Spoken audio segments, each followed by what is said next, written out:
How many discounts does USAA Auto Insurance offer? Too many to say here. Multi-vehicle discount, safe driver discount, new vehicle discount, storage discount, legacy. How many discounts will you stack up? Visit USAA.com/auto discounts. Restrictions apply. Finding a new job is stressful. But with Indeed, it doesn't have to be. Just fill out your Indeed profile with your skills, experience, and desired salary. The more you fill out, the better your matches will be. And hearing from hiring managers will be 2 times more likely. Relax. That's your Indeed profile sending opportunities your way. Indeed, the world can work better.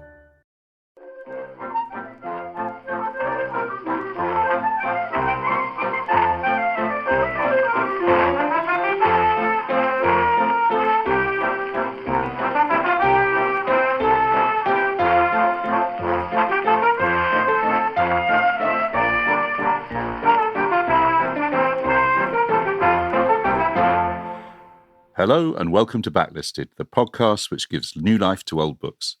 Today, you find us in a grove of trees near the village of Beaksbourne in southeast Kent. It is August 1914, and we're watching 2 young boys high in the branches of a beech tree where they have fashioned a shelter out of an old cart and a small cider barrel. The smaller of the 2 has brown curly hair and is demolishing an apple. Both have their eyes fixed firmly on the horizon, where out of the haze a cloud of dust is rising, and the sound of jangling horses' bridles and the grind of iron wheels is getting ever closer. I'm John Mitchinson, the publisher of Unbound, where people crowdfund the books they really want to read. And I'm Andy Miller, the author of The Year of Reading Dangerously. And joining us today on Backlisted are a returning guest from our deep past and a debutante from our present and future. Please welcome to the show James Cook and Melanie Williams. Hello, both of you. Hello. Hello. Welcome. Thank you for coming along. Yes. James Cook is an author, editor and arts journalist based in London. His first book, Memory Songs, an exploration of the music that shaped the 1990s, was published by Unbound in 2018. His second, In Her Room, How Music Helped Me Connect with My Autistic Daughter, was published by Bonnier Books in 2020. He is currently an editor at Review 31 magazine. His short fiction and essays have appeared in the anthologies Vagabond Holes, which was published by Fremantle Press Penguin Australia, and Garden Among Fires, published by Dodo Inc. A regular contributor to the Times Literary Supplement, his journalism has appeared in The Guardian, The Saturday Telegraph, Art Review, 3am magazine, Minor Lit, Boundless magazine, Litro, and Review 31, among others. He previously appeared on Backlisted episode 56, which was a Christmas episode, a lovely Christmas episode with his brother Jude, to discuss Ian Fleming's On Her Majesty's Secret Service. James, what is it about you and choosing books about films on Backlisted? Well, just always been sort of obsessed with films and British films in particular. They have a lot in common in terms of their sort of visual style, I think. You know, Cubby Broccoli said that every penny of the budget is up on the screen, which you get with a lot of the, you know, Colonel Blimp and A Matter of Life and Death. And there's lots of other things like the humour, the one-liners and that sort of stuff. So there's a few connections there that I found. Well, a theme that we'll return to in the course of this episode is how Michael Powell, brackets, listeners, spoiler, he's the author of the book we're going to talk about, how Michael Powell believed that art at its best should encompass all other forms of art within it. So it's perfectly acceptable for a books podcast, therefore, to feature the work of a book by a filmmaker taking in films based on paintings, music, ballet, and other sources, because it's all one song, as Neil Young famously says. So that's my answer to anyone who's thinking, why are they doing films this time? Well, we are and we aren't, because, you know, it's all one river. We're also joined today by Melanie Williams. Hello, Mel. Hello. Hi, Melanie. Melanie Williams is a professor of film studies at the University of East Anglia. She's written and edited numerous books about British cinema, including Ealing Revisited, David Lean, Female Stars of British Cinema, 2 books about British film in the 1960s. We are in debt to her for that work in particular, listeners. And most recently, a wonderful BFI Film Classics book on the kitchen sink classic, A Taste of Honey. A particular favourite, it says here, of Andy Miller, because that's started referring to myself in the third person now, like all lunatics. Andy Miller does like that film, Mel. Hey, Mel, guess what? This is the second mention of Rita Tushingham on this podcast in 2 weeks. I managed to get a smashing time in last time. Are you hoping for a hat trick? Yeah, we do. Next time, listeners, if you're playing bingo at home, listen out for the words Rita Tushingham in the next episode. Melanie, when you're writing about film, do you write for readers who have already seen the film, or are you trying to encourage people to see it for the first time? Oh, that's an interesting question. I suppose you're trying to do a bit of both. So, often with the kind of writing that I'm doing, I'm aware that it might be used as set reading for someone's university course. And so you're introducing people to a film in some instances, but you're also trying to provide something for the people that are already very familiar with that film. So it's kind of a bit of both, I guess. I noticed that you're perhaps acting in role of consultant in some way for the forthcoming production of A Taste of Honey at the Royal Exchange in Manchester. I am, yes. What are you advising them on? The beehives or the duffel coats? Duffel coats, yes, of course. Yeah, I'm official consultant on duffel coats. Yeah. Yes, those are my specialist subjects. Yeah, no, I would guess on kind of Sheila Delaney and that particular kind of period in post-war British history, and the whole kind of context for that play, and then the film adaptation. John, move us along, please.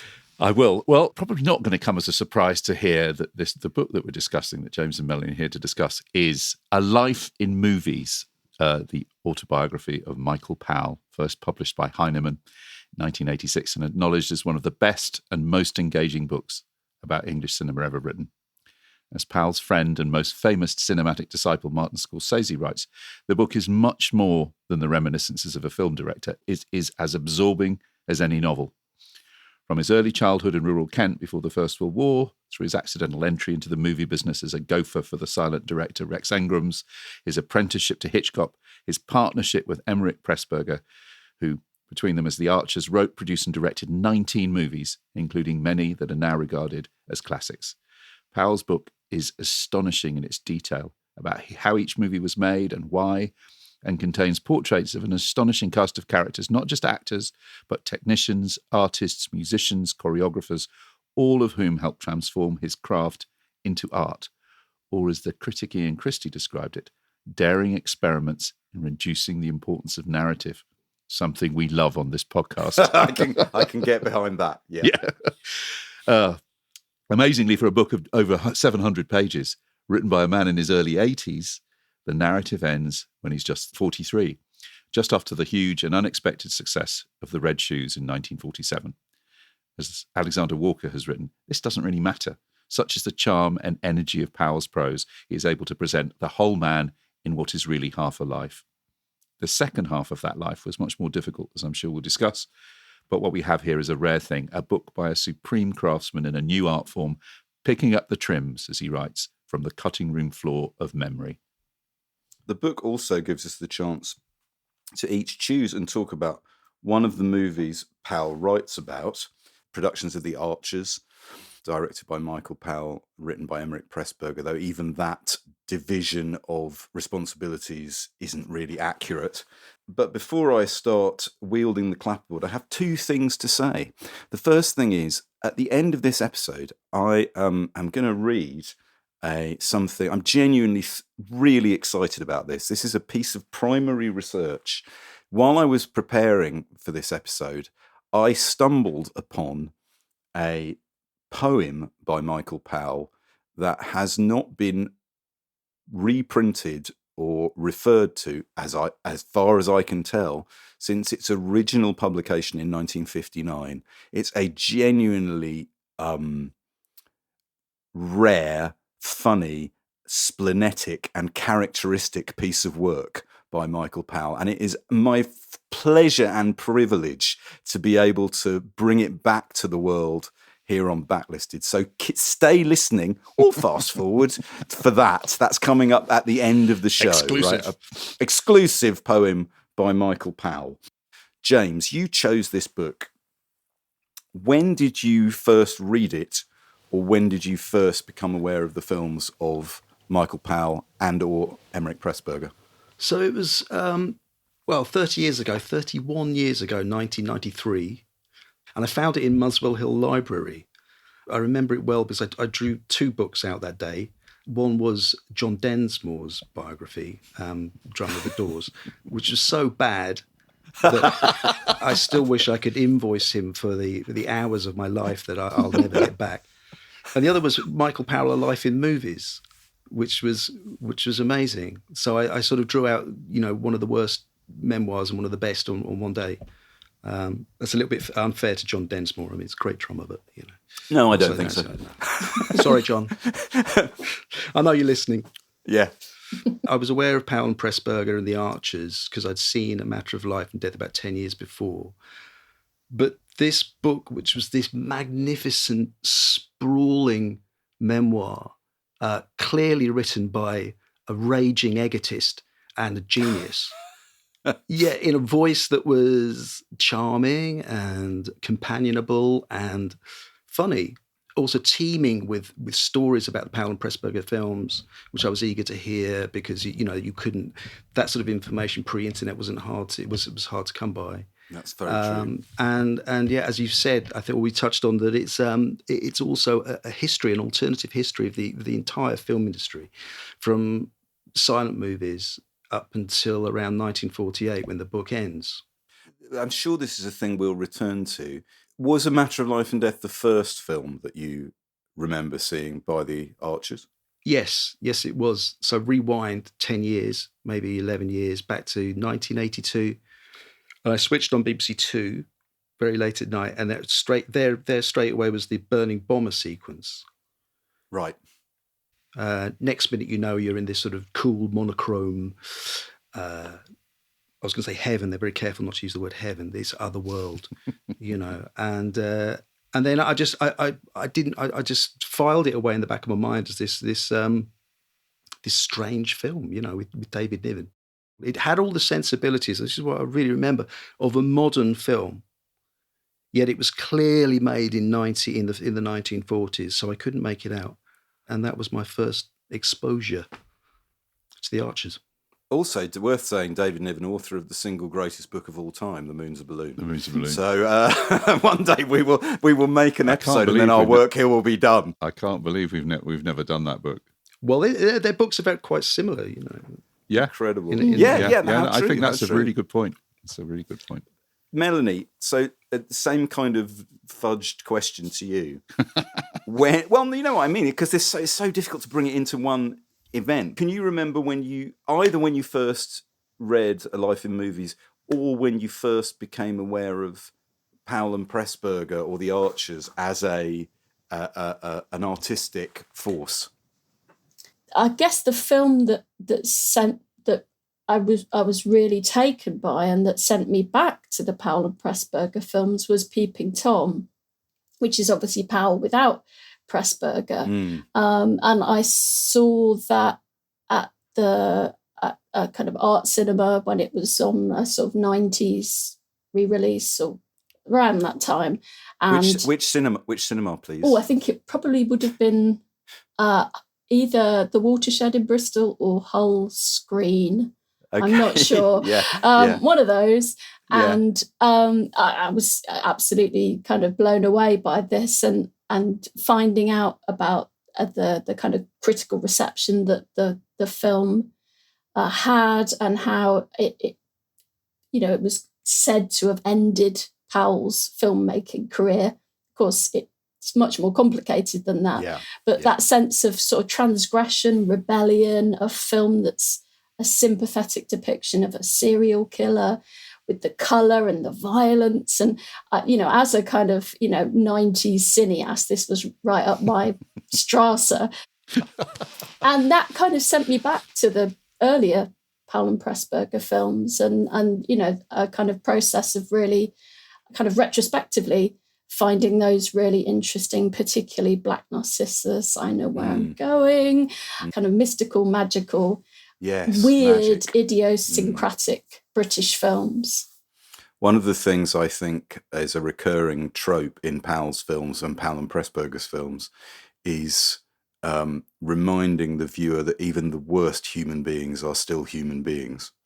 And Peeping Tom, it seems to me, is a perfect example of that. Mark in Peeping Tom, you're presented with a monster, but you're also shown the monster is not born but made. And that seems to me, rewatching several of these films before recording this is an ongoing thing. We'll come on to this when we talk about our individual films, but time and again, you meet bad people who are not inherently bad. They've made choices, or choices have been made on their behalf, or a mixture of the two. And what I love about Powell and Pressburger is they exploit that idea for drama and comedy and pathos, and you know, it's the full range of human experience is explored through that simple principle. John, can you remember the first time you saw a film of the Archers? I think that was around in the middle of the 80s. They started to restore the films. So there was, I think, a restored Colonel Blimp. For the first time, people said, nobody's seen this film for ages in a cinema.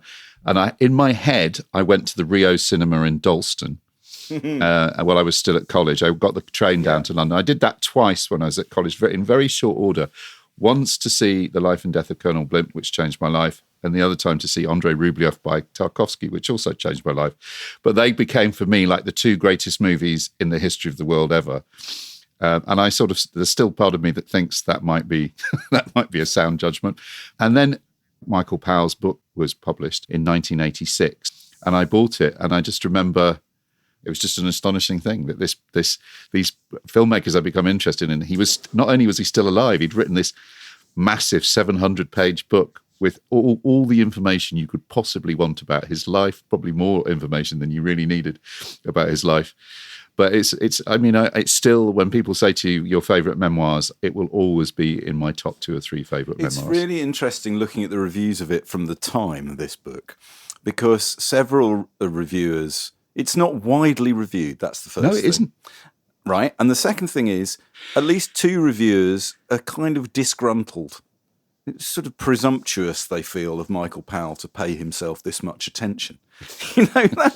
Which is not an attitude I think that we would have now. And one of the things I found, one of the reasons I'm asking you about when you first found this is context has changed a lot. You know, when we all came to Powell and Pressburger in the 80s or early 90s, they were not perhaps seen, venerated in the way that they are now.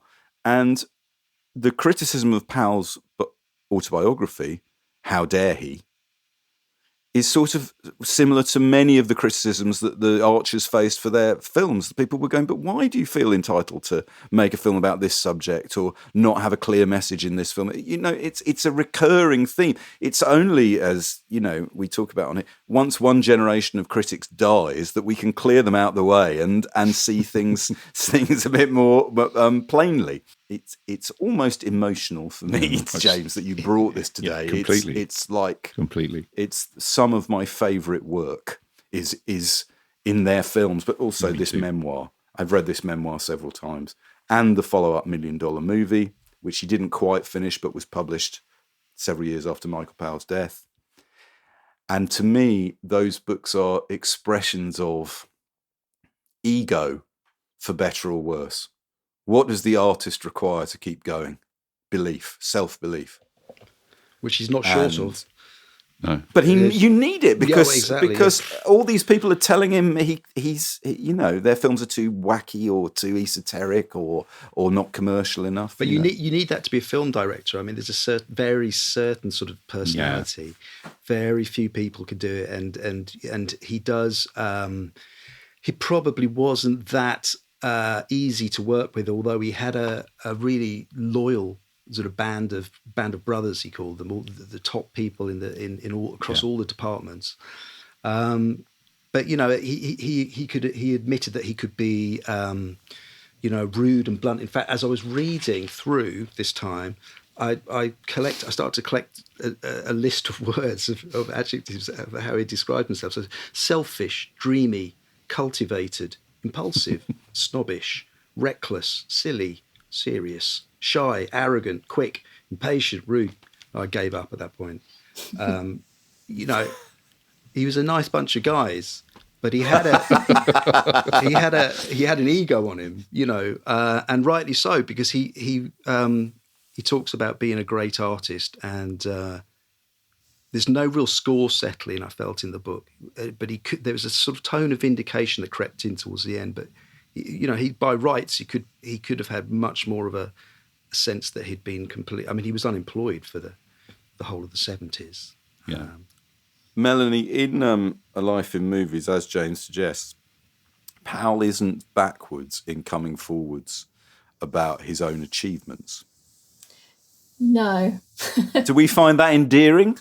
Well, I think that what offsets that kind of sense of egotism is the self-awareness and the self-reflexivity. And I think it's a really interesting book on the making of a filmmaker and what you need to be and to do in order to do this job. And yeah, he's clearly a complete idiot at certain points, but he also kind of reflects on that idiocy. So when he's being awful to his future wife, Frankie, when she comes on location for The Edge of the World, he's quite sort of self-lacerating about, why was I being such a pig to her? What was going on? Why was I such a fool? So there is this kind of self-analysis as well as self-justification. And he kind of needed that advocacy from Scorsese and from Coppola and from critics like Ian Christie, because he was a kind of prophet without honour in his own land. He was neglected. How true. It's striking that the contemporary reviews of the Archer's films are often, they're not bad, but they're not often terribly good either. They're mostly bemused. How extraordinary that you would have these two filmmakers producing in quick succession a series of masterpieces. And listeners, if you haven't seen A Matter of Life and Death, or The Life and Death of Colonel Blimp, or Black Narcissus, or I Know Where I'm Going, or The Red Shoes, or A Canterbury Tale, or Peeping Tom, or maybe half a dozen more, please stop this podcast now and go and find them and watch them and have your head turned upside down. But it seems to me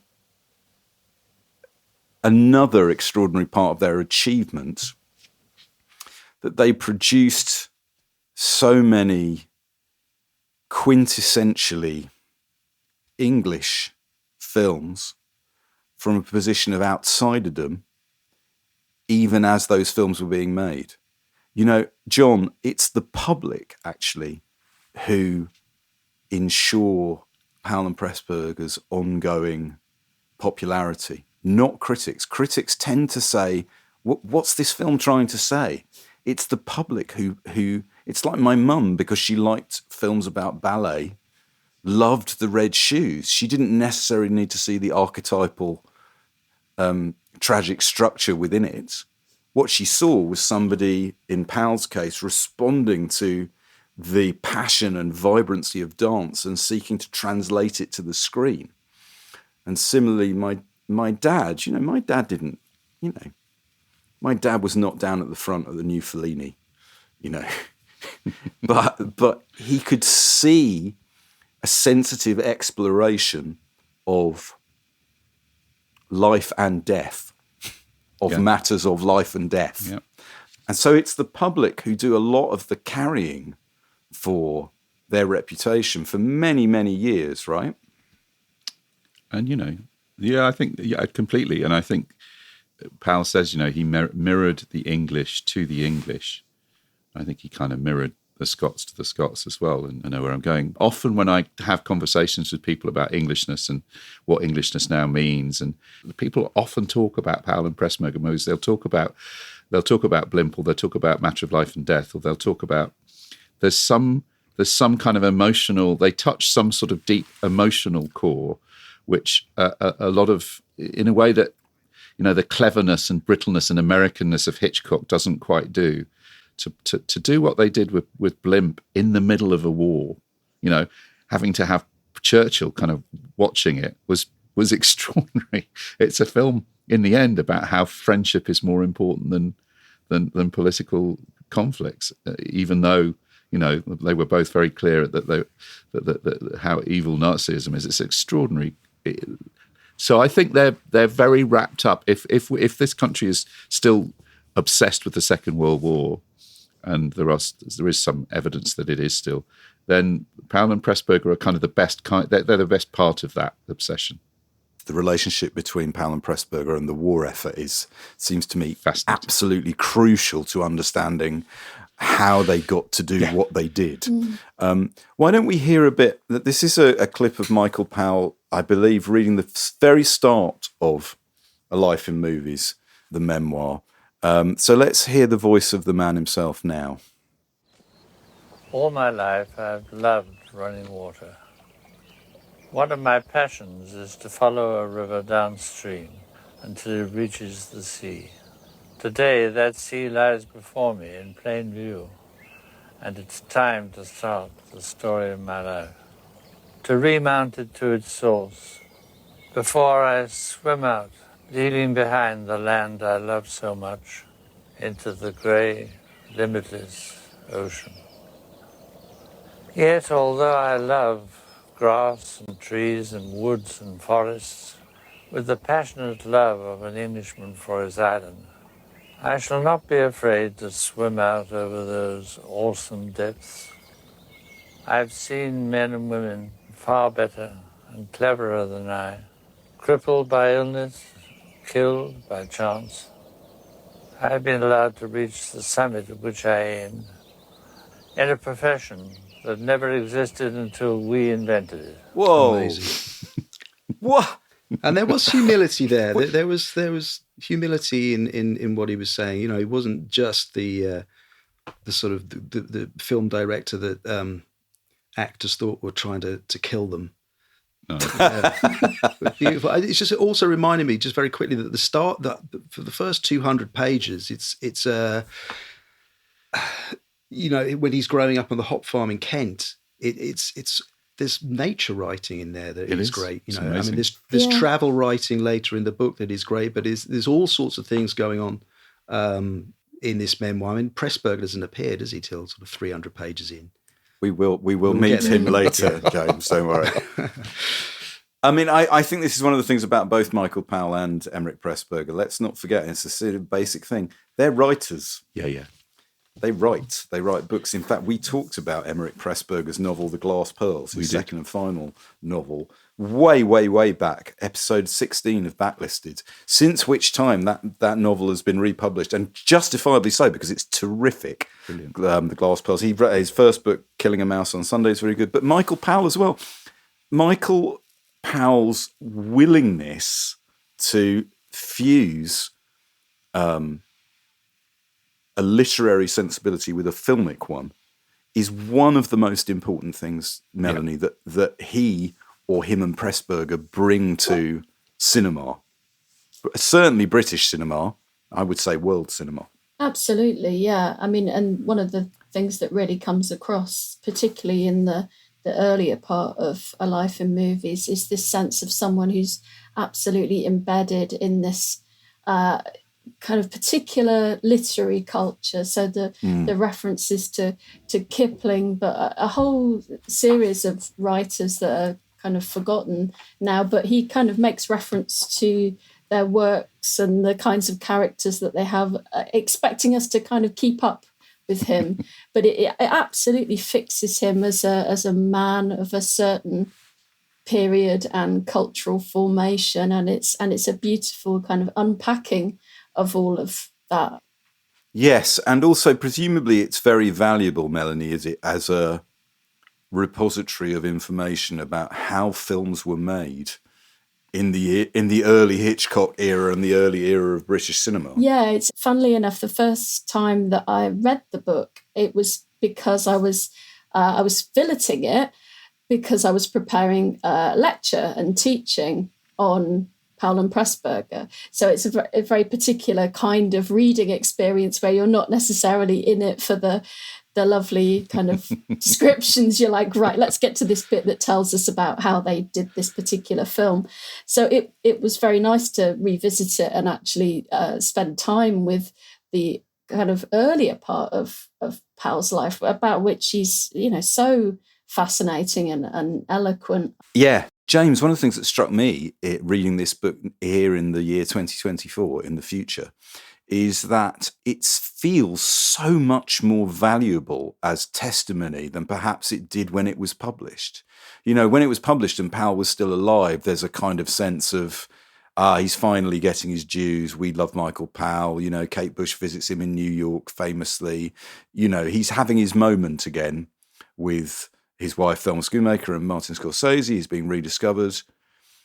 But coming to it now, the idea that people would criticize it for being too self-regarding seems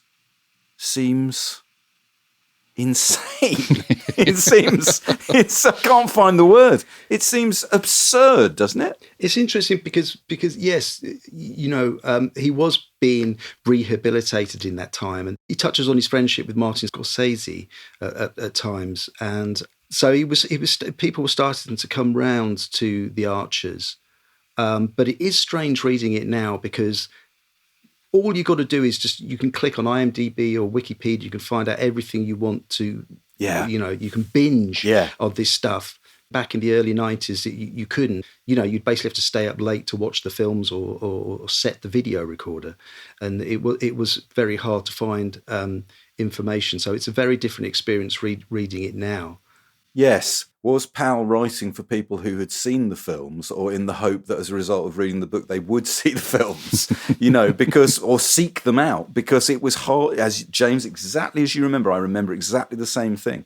I remember reading the book and thinking, but I want to see. You seem to remember even A Canterbury Tale was relatively hard to get to see. It's much a more film which now telly. we would think of as canonical was so hard to find. It wasn't like A Matter of Life and Death or The Red Shoes. It wasn't, just on the telly in the afternoon. There was some TV. I mean, there was the Arena thing that he did while he was still alive, and then there was a South Bank show, which you can find. The South Bank show, yeah. he did, yeah. Just a couple of years before he died. There's also a great thing on The Late Show from 92. You've got this slightly dotty old man talking about films. Yeah. For those in the know, these were the only ways of finding out, and of course his book. It's not so much that you liked them; it's that you liked them, but you couldn't find out much about them. Yeah. And there was a scarcity of information. So any sort of, but inner life in movies, when you're plunged into these stories, everything you always wanted to know about the making and the casting of The Red Shoes. It's just glorious. And he's so engaging too. I bet that little clip from the South Bank show we heard, he was obviously quite old. But one of the extraordinary things, I don't know if anybody's seen Return to the Edge of the World, where he goes back with his wife, Frankie, and you see what he's got on when he arrives? He's literally got a full deer stalker and a cape. Yes. I mean, and then a few scenes later, he's got the most incredible Fair Isle sweater I've ever seen. I mean, and in the South Bank show as well, amazing waistcoats and crazy combinations of tie. I mean, he was real dandy, even in his 80s. Yeah, Michael Powell never phoned it in. I think we can be sure of that. So I'm just going to read a bit from the book now, which will dovetail with the film I'm going to talk about very briefly. This is Powell's description of his first meeting with his collaborator and friend Emeric Pressburger. And what I would like to point out within this is, first of all, how much like a Powell and Pressburger film it is, and second of all, the technique that Powell uses when he describes Emeric in the second section. So the first time is this: they're having a meeting with Alex Corder, the producer, about a script which isn't working called The Spy in Black. We foregathered on Thursday in the anteroom outside Alex Corder's office. It was usually crowded, but today there was only a small man making notes on a piece of paper. Irving arrived, accompanied by the author of the screenplay. We nodded to each other. The author was bristling. He had obviously heard something to his disadvantage. Irving was ready to fight for the script too, but looked a bit uncertain, like a champion who doesn't know from which direction the attack is coming. Alex had this effect on people. Irving said to me, "Have you ever heard of Emeric Pressburger?" I said that I hadn't. As a matter of fact, I had seen the name on a screen treatment of Tolstoy's Kreutzer Sonata. I'd been asked to read it and had reported favourably and had remembered the name. "He's one of Alex's contract writers," Irving went on. Of course, in a large organisation like London Films, with many hundreds of people working there, it was perfectly possible for two people under contract not to know each other. At this point, the character in the corner, who had continued making notes unnoticed by any of us, stood up and introduced himself. "Excuse me, I am Pressburger." He made a little bow. We shook hands all round. With perfect timing, the door opened. "Alex will see you now, gentlemen." We trooped in. And there follows an account of a meeting in which Pressburger monologues for 20 minutes about the faults with the screenplay with the writer in the room, making it clear that he knows how to fix it. He knows how to create a vehicle that will work for their contract star, Conrad Veidt, in The Spy in Black, and their other contract star, Valerie Hobson. He's turned the idea inside out. This is a thing Mickey Powell says about Pressburger over and over again. How does he approach an idea? He turns it inside out. And it's the beginning, as they say, of a beautiful friendship. So after the meeting, they go into the restaurant to find Conrad Veidt together. This is what happens. Conrad Veidt was seated alone at a table by the window, drinking coffee, when Emeric and I arrived at the studio restaurant. Emeric and I exchanged a glance. This magnificent animal was reserved for us. Then we looked at each other. I saw a short, compact man with beautiful and observant eyes and a broad, intellectual forehead, formally and neatly dressed. He was a Hungarian Jew, which meant that he was witty, ingenious, creative, and sports-loving. I learnt later that he had been a runner himself over a distance of 440 metres. He had also been a professional violinist and had played in theatre orchestras. Although small in stature, he looked well-made and strong both in person and in his convictions, and he obviously feared nobody, not even Alex Corder. Emeric saw a young, lean Englishman. For the Burmese trip had brought me down to about 148 pounds and the sun had burnt me black, with a toothbrush moustache and piercing blue eyes. At the moment, they had a look of veneration in them. They had seen a marvel, a screenwriter who could really write. I was not going to let him get away in a hurry. I had always dreamt of this phenomenon, a screenwriter with the heart and mind of a novelist, who would be interested in the medium of film and who would have wonderful ideas, which I would turn into even more wonderful images, and who only used dialogue to make a joke or to clarify the plot. I congratulated him on the conjuring trick he had pulled with poor Stora Clouston's plot. "Let's talk to Connie Veidt before Irving gets at him," I said. I was learning rapidly from the Hungarians.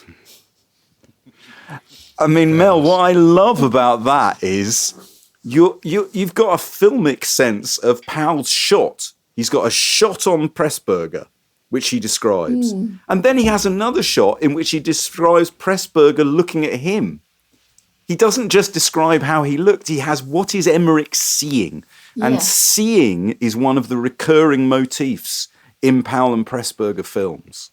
I mean, that moment is like a sort of, it's halfway between a sort of rom-com meet cute, these people who are destined for each other, kind of coming face to face. But it's also a bit like the sort of Terminator sort of scanning and like working out who somebody is. This idea of like, okay, I've sussed out exactly what kind of person you are, and that process is reciprocal, and then this is the beginning of a beautiful friendship, to quote a different film. Does it matter if Powell and Pressburger were or weren't friends? I think it really does. It really matters for their partnership. One thing that Powell insists on is that they get 50-50 billing. And he says that his agent was appalled. He said, "What are you doing? He's just the writer." The writers didn't have, much cachet. But he said, "No, you've got to understand what we're trying to do here." And to get a Beatles reference in, it was a sort of Lennon and McCartney partnership, and they were friends. He speaks very tenderly about Emeric. I don't think they had many disagreements. If they did, that he doesn't really go into them, And they did have this thing. I mean, it's interesting. You were saying about the sensibility of a novelist. And Powell did sort of help, or they went sort of Lennon McCartney's sort of style with the dialogue. So that famous line from A Matter of Life and Death, "One is starved of Technicolor" up there. Yeah. In Pressburger's script, it was "One is starved of colour" up there, and Powell said, "Well, look, let's put in Technicolor," and there you go. You've got this the joke that let everybody. I was going to say everybody laughs. Yeah, brought a little bit the twinkle, right? The twinkle, right? In the it's of a piece with the film I'm advocating for is The Spy in Black, which is the first Powell and Pressburger collaboration. Now, listen, that's not a masterpiece, but just because something isn't a masterpiece doesn't mean it isn't full of lovely little details or themes or performances that will come to be the things by which we define the Archers films. And one of the things I didn't know or had forgotten until I reread this book is that the script for The Spy in Black was worked up not just between Powell and Pressburger, but in fact between Powell, Pressburger, Conrad Veidt, and Valerie Hobson. The reason why it leaps off the screen now is because they collaborated it's a collaboration between filmmakers, writers, and actors. In other words, Powell's Catholic approach to the sources that he would draw on for his work is right there in the method. How do you make this bad script that they were handed come alive? You workshop it with the people you're going to be collaborating with. And then you fuse it with Powell's visual sense. It's such a fun film. I think it's really underrated, The Spy in Black. I agree. I know it's minor, but hey, that's okay. That's fine. Don't you think there's a connection with Hitchcock's? He was a huge admirer of Hitchcock's 39 Steps, Powell. And I just feel there's a sort of, because the use of landscape, which obviously, this was made after Edge of the World as well, wasn't it? He'd done Edge. Yes, of the it World. was. It's 39. Yeah, of course it is. So there's that sensibility that he brings to it, which I think kind of also obviously resurfaces in a major way a few years later in I Know Where I'm Going. It does remind me, Spy in Black, Mel, does remind me, as John said, does remind me of the 39 Steps. It has that kind of, I hate the word quirky, but you know what I mean. It's taking a thriller. It's taking a thriller and finding ways to give it character. Exactly. Hitchcock invents a girl that isn't in the John Buchan novel, which is, of course, it's the great Madeleine Carroll being handcuffed. It's what makes the movie, right? That and Mr. Memory is what makes that's what everybody remembers about the 39 Steps. And in A Life in Movies, there's a wonderful kind of a portrait of Hitchcock as well at that point where Powell's working has managed to kind of inveigle himself into British International Pictures as a sort of a stills photographer, and he describes Hitchcock's kind of this kind of Buddha type figure, and who's completely in control and doesn't miss a trick and is quite inscrutable, but is already a kind of supreme director. And there's a nice kind of saluting there, I think, of a kind of fellow filmmaker. I would like to just finish this little discussion of The Spy in Black and of Powell and Pressburger. When $1 Million Movie, the second volume of Powell's memoir, was published, it was reviewed by various people, including the great British filmmaker Lindsay Anderson. And this is what Lindsay Anderson wrote about the difference between the two of them. He said, Pressburger was very much a European intellectual. He subscribed to Time magazine and he worried for hours when he missed the 6 o'clock news. Whereas Powell read the TLS and couldn't have cared less what had happened so long as they didn't tell me about it. He cared about art, even if his taste was erratic. He scorned Davis and his rank films non-entities. Quote, as for tact, a bull in a pasture has more tact, but I have learned to hold my tongue. It took a long time, though, and over the years, Powell's caustic expression of convictions cost him dear. I mean, that Lindsay Anderson knows of what he speaks, right? I mean, that seems projection in the filmic sense and otherwise of a character trait, at least. Listen, we're going to take a quick break, but we'll be back in a moment with not merely matters of life and death, but a matter of life and death. So see you after the break. Whatever the occasion, effortless elegance is right this way. Because Hilton brings you new ways to stay courtesy of the Nomad London. And it doesn't stop at award-winning dining in a space draped in velvet and illuminated by vintage chandeliers. No, this day goes beyond with unparalleled personalized service and attentive hospitality. Oh, and did we mention the Nomad London can be booked using your Hilton Honors points at Hilton.com? Hilton, for this day. The new McCrispy Strip is here. Dip approved by ketchup, tangy barbecue, honey mustard, Sprite, McFlurry, Big Mac sauce, double dipped in buffalo and ranch, more ranch, and creamy chili McCrispy Strip Dip. Now at McDonald's. Ba-da-ba-ba-ba. And we're back. We're talking about Michael Powell's Life in Movies, and I'm turning now to... doing this slightly out of chronological order, but I feel we should move to a film which is one of the jewels of British cinema, A Matter of Life and Death. James, you've already told us you saw it when you were young. You were going to tell us a bit about it now as well in relation to A Life in Movies. Yeah, so it was Michael Powell's favourite film of the ones that they did. I believe Emeric Pressburger's was Blimp.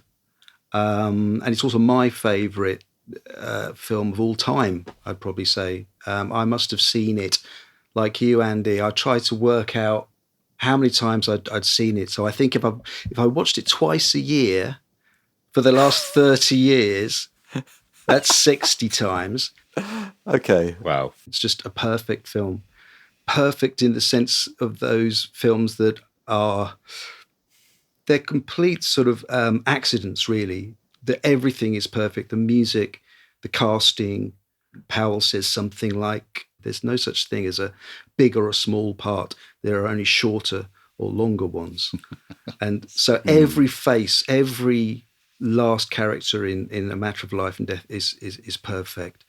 You've also got the fact that what most people know, that it's visually outrageous, it's playful. The whole film is from the just, first line, it's just, I mean, it's packed with great one-liners, but you've got this sense of, you've got these two master craftsmen at the very top of their game. You know, like the Beatles, this would be my last Beatles reference, I promise, in an imperial phase. You're among friends here. You're safe here. Okay, all right.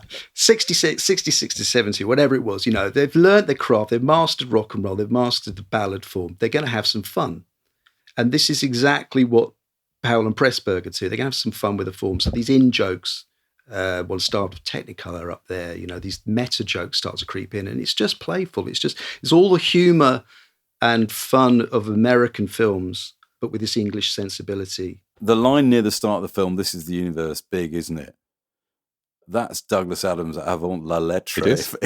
isn't it? It sounds like a modern dialogue. It sounds like, again, it's all the sensibilities of a modern film right from the start. You've got this, it's like the tone is very, it's playful, and that's one of the reasons I think it's survived despite all its other qualities. James, do you have anything? I know you've got an essay you want to talk about in relation to A Matter of Life and Death. This is from the middle 90s, and it's from an essay, a lovely personal essay by the late, great writer David Cavanagh, who was mainly a music writer, but he wrote this for Empire magazine. It was free with Empire magazine in 1995, and it just gives a sense of how obsessive and protective Powell and Pressburger fans were at that point, where you couldn't really access their films that easily. When I hear Michael Powell's name, and to be frank, it's usually me who's mentioning it, I get a series of rapid images and words. I visualize the word Kent, his birthplace. I see the date, 1905, his year of birth. I see lustrous reds, deep greens, and creamy whites. It goes quickly now. Technicolor, fantasy, airmen, nuns. Technicolor, fantasy, airmen, nuns. I'm really not interested if some people think the Archers made fanciful films about stiff upper lip characters, or celebrated a back-to-basics England, or ignored 4/5 of human society in their plots, or had a pretty creaky sense of humour. I care about the fact that I haven't yet seen their 1949 film The Small Back Room. I care that you don't get Technicolor in real life. I'm bluffing monstrously here, but Technicolor is more than a process of primary colours and half-tones. It's a kaleidoscope, and one that a planet as prosaic as Earth doesn't altogether deserve. Powell's autobiographies talk about the facts. The Technicolor magician Dr. Herbert Kalmus, his wife Natalie, and the invention they sweetly called natural colour. But Michael Powell's use of Technicolor is unique and perfect. You can see the difference in Powell colour with, well, pick any other Technicolor movie. Rope by Alfred Hitchcock will do. It's exactly the same invention. In fact, in the opening credits of Rope, Natalie Kalmus is listed as Technicolor colour director. But Rope doesn't talk or dress like an Archer's film.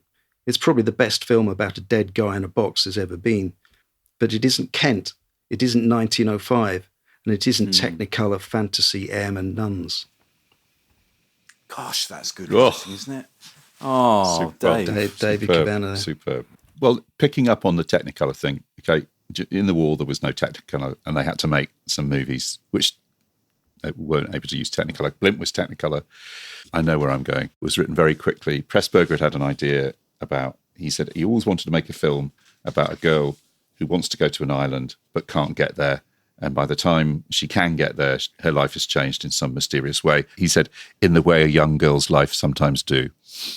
And that's how it started. Frankie, Michael Powell's wife, suggested the title on the bus between, I think, Hyde Park Corner and Green Park, saying, well, you should call it I Know Where I'm Going. And he said, why? He said, because it's a great song. I know where I'm going. I know who'll go with me. I know who I love, but dear knows who I'll marry, which is the song. She's so middle-class girl in the war from Manchester. Her dad's a bank manager, has become engaged to a very rich man who is renting a Scottish island. She goes up there to get married. She gets to almost to the island and then can't because there's a storm, and she spends 3 days trying to get to the island. And in the course of that, she falls in love with the true owner of the island, the Laird of Killoran. Why do I love this film? Because two reasons. One is it's beautifully made and complex, and it has amazing Scottish scenery. He said, given this scenario, he says, this is the way that Powell and Pressburger worked brilliantly together. He said, once Emeric had manoeuvred his people into a situation where they committed to try to reach the island, it was up to me to create about 25 minutes of spectacular action to prevent them from doing so, which he does brilliantly by bringing in the real whirlpool Corryvreckan, which he had scoped when he went up to Jura, very nearly meets Eric Blair who was writing 1984 as this film was being made. In my heart, this film, because it's also a film I think that comes out of the energy of the 1945 election, it's about we need more than materialism. Love matters more than money and capitalism. But also there is a deep love and respect for tradition. The Cayley sequence in this film is one of the great bits of traditional folk in a British film ever. I love this film so much that I've been to Killorn. I sit, honestly, I have to say, I sat last night with Rachel. We both literally cried all the way through it. We got a wolfhound because of Pamela Brown's wolfhounds in this film.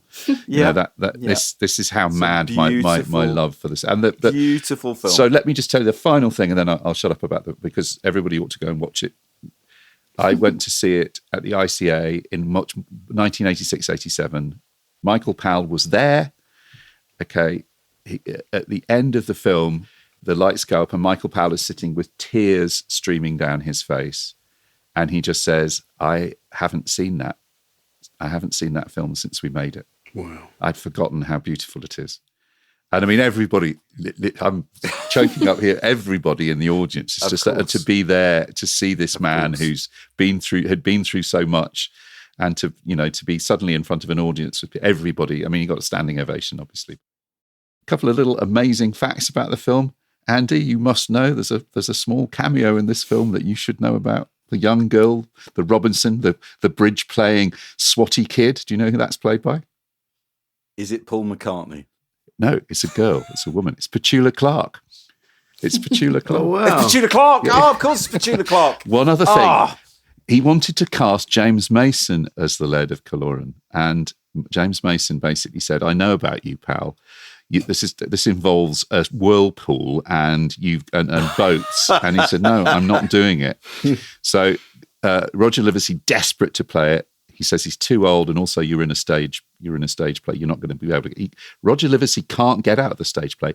The whole of that film is made without Roger Livesey. Well, you know this, you've read the book, but Roger Livesey doesn't go to Scotland. Doesn't go It's near. just incredible. It's incredible. It's mind blowing, right? Spy in Black is made, according to Powell in this book, in 5 weeks, and merely saying it's made in 5 weeks, to put it in real time. All these incredible shots and these performances and things are just kind of done on the hoof, quickly, fast. That's the nature of film, and then it's captured forever and caught forever. Melanie, that would be a lovely point to leave off with, that triumphant, moving Powell receiving the acclaim for which he's due. Tell us about Gone to Earth, though. Well, I mean, Gone to Earth is sort of slightly beyond the scope of what Powell's talking about in The Life and Movie. So it comes beyond that moment of international triumph and acclaim with the Red Shoes. And obviously that's really kind of brought a lot of attention to Powell and Pressburger. But it's also the kind of end of that very particular special moment that they had of artistic freedom, kind of made possible by the Rank organisation at that time. And like all great things, it seems it has to come to an end. So it's what they do beyond that point. And Hollywood is interested. And specifically Selznick, David O. Selznick, famous producer of Gone with the Wind. At this point, he's kind of very much about creating star vehicles for his new partner, Jennifer Jones. And famously, this is where Jewel in the Sun, the kind of mega Technicolor Western, emerges from, or Lost in the Dust, as it was described. So this is kind of Selznick and Jennifer Jones and the kind of Hollywood mega budget kind of way of doing things, meeting Powell and Pressburger, who are coming from a very different sensibility, a very different production context. And it's fair to say that it doesn't kind of work out brilliantly. Although there's lots of things in the film that are kind of magical and wonderful. And Jennifer Jones, even if her accent might be a bit wonky, does a wonderful job of playing Hazel Woodus, who's this kind of fey wild child in the Shropshire countryside. And it's drawn from Mary Webb's novel. And it's all the kind of rural stuff that Cold Comfort Farm is kind of ripping it out of. But done with absolute sincerity and commitment. So Hazel has this pet fox, Foxy, and she kind of talks affectionately to it. And in a kind of sub Thomas Hardy way, there's a kind of tussle over her affections that's also to do with her sexual probity. Will she go with the good guy, or will she succumb to the wicked squire? So we're kind of in this like rural Victorian melodrama universe. There are many beautiful shots on location in Shropshire. I mean, it's just got some stunning images, but it's also a film that was subject to kind of legal action. Selznick took and re-edited the film and put it out as the Wild Heart. Yes, it comes out in the States, doesn't it, as a completely different title film. And films some fresh scenes and cuts others. So it ends up... With Rama Mamoulian. Yes, Steps up, doesn't he? Who's a fine and wonderful filmmaker in his own right, but it really then kind of reorientates the film in a different way. And for a long time, that was the version of the film that was in circulation. So it's also the one that Raymond Derniat, the film critic, sees on BBC television. And he, although he's a big advocate and fan of Powell and Pressburger, he sort of says, oh, this film's a bit rubbish. They kind of, whenever there's anything a bit sexy happening, they cut away to a harpist or a tree or something, and it's full of cliches, and it's a shame. It would be interesting to know what Derniat would have thought had he seen the kind of not butchered, bowdlerized version that had emerged from Selznick's kind of fan edit, which took the film in a completely different direction. I mean, for me, Gone to Earth, I find Gone to Earth more fascinating than good, as you suggest. One of the things I felt revisiting the material for this show is I hadn't really appreciated how much the Second World War provides Powell and Pressburger with a focus and a financial possibility to get these films made, and that when the Second World War ends, they are in trouble because there aren't patrons willing to fund their ambiguous, is it propaganda or isn't it, series of exercises with films that engage with issues raised by the war, such as, fate and what we think of as good and evil. And suddenly they're out in the cold. They're in the world of Selznick and box office. And, I'd never really appreciated how much they needed the Second World War and the Second World War needed them, as we suggested earlier, that the films are not coincidentally the product of the war. They are directly the product of the war. There's definitely so many of them. There's definitely a moment after the war, and I think Powell talks about it, where they're like, okay, well, what do we do now? And one answer to that is crazy nuns, and another answer to it is ballet. But I suppose the overarching thing that they really begin to lean into is this idea of the composed film, where it's all kind of meticulously put together and very much a kind of expression of that belief that all arts are one. And Powell kind of repeats this across the book and across interviews, that, all art forms converge and can be kind of understood as tributaries of the same thing. And pushes it as far as he can go with Peeping Tom, which is a kind of a composed film. It's a remarkable bit of work, but that costs him his career. Yeah, so like Peeping Tom, as we know, ruins Powell's reputation and career for a while, though it subsequently comes back to enhance it. That film appears in 1960. I promised you, listeners, earlier that I had something to share with you that had not been circulated since 1959.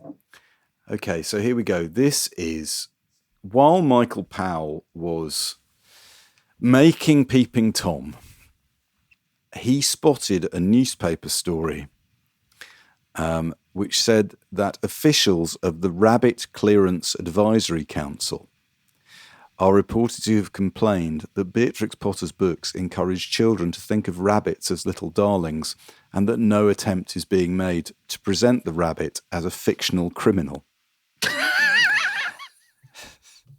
Right. And so Michael Powell responded to this in verse in the July 1959 issue of Country Life magazine. This has not been published since then. It's a poem Michael Powell wrote called Fierce Bad Rabbit. Fierce Bad Rabbit being the original title of Peter Rabbit, the tale of the Fierce Bad Rabbit.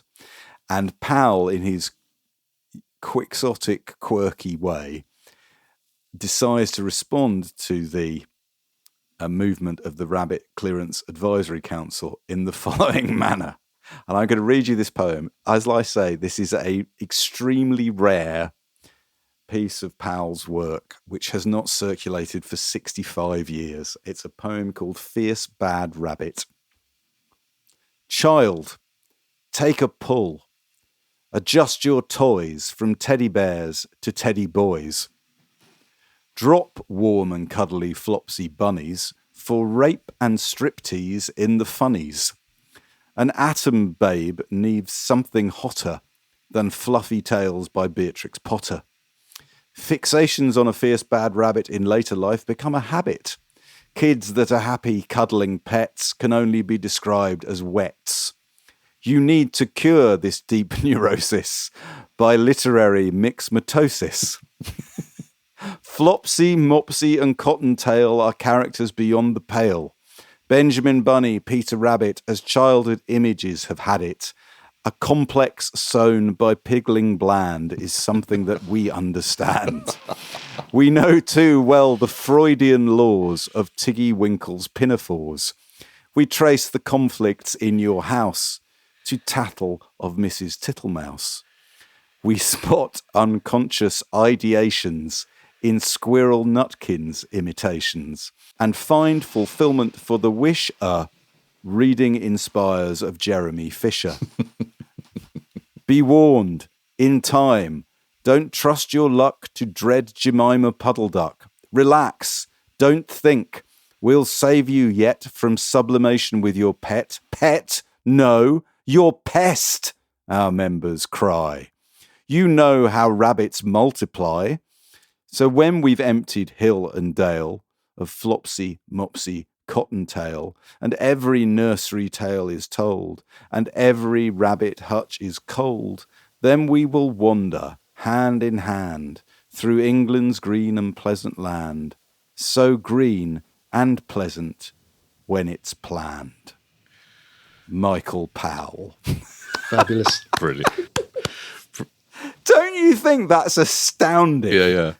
It'll make a great band name as well. Fierce Bad Rabbit. Fierce Bad Rabbit is good. That's my new favourite band name. Also, do you know why I know that's Michael Powell? Because apart from the mischievous and splenetic tone, it's a Freudian reading of Peter Rabbit, which indeed we will come to see in Peeping Tom, which he's making at that time. What an incredible find. Anyway, we will put that poem, unless the estate stops us doing so, we will put the poem on the website so you can see it. John, I think we have to wrap up now. Oh, it's time to bring up the house lights and to repair to the bar. So, yeah, huge thank you to James and to Mel for help really enabling us to spend an hour and a bit talking about one of our favourite modern artists, and also to Nikki for being our audio version of Film a Shoemaker. Thank you, Nikki. Thank you, Nikki. If you want Thank show you. notes with clips, links and suggestions for further reading for this show and the 205 we've already recorded, please visit our website at backlisted.fm. If you want to buy the books discussed in this or any of our other shows, visit our shop at bookshop.org and choose Backlisted as your bookshop. And we're still keen to hear from you on Twitter, Facebook, Instagram, Blue Sky, and wherever else you feel compelled to write from. If you want to hear Backlisted early and ad-free, subscribe to our Patreon, www.patreon.com/backlisted. Your subscription brings other benefits if you subscribe at the lot listener level. For a monthly fee that's half the cost of getting married in the Hebrides in 1948, you'll get not one but 2 extra exclusive podcasts every month. Features the 3 of us talking and recommending the books, films and music we've enjoyed in the previous fortnight. For those of you who enjoyed our What Have You Been Reading slot, that's where you'll now find it. It's an hour of tunes, musings and superior book chat. Plus, lot listeners get their names read out, accompanied by lashings of praise like this. Caroline, thank you. Andrew Lear, thank you. Michael Fountain, thank you. Margaret Einarsson, thank you. Bob Bradshaw, thank you. Tim Arding, thank you. Steve Carnaby, what an excellent surname, Steve.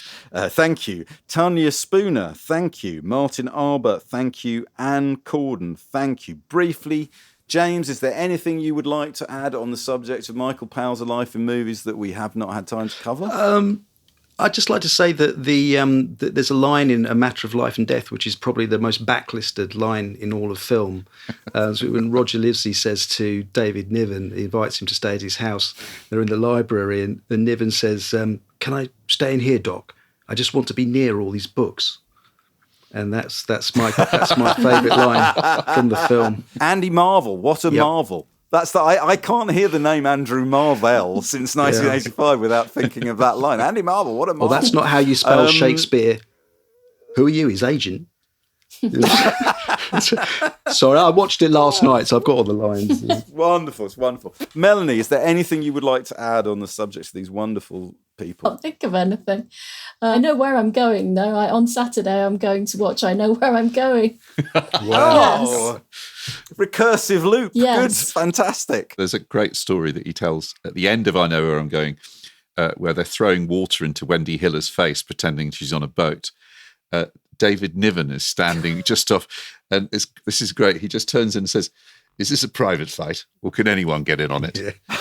It was at that very instant I cast him for Peter, the hero of A Matter of Life and Death, and the rest is history. Part 2, yeah.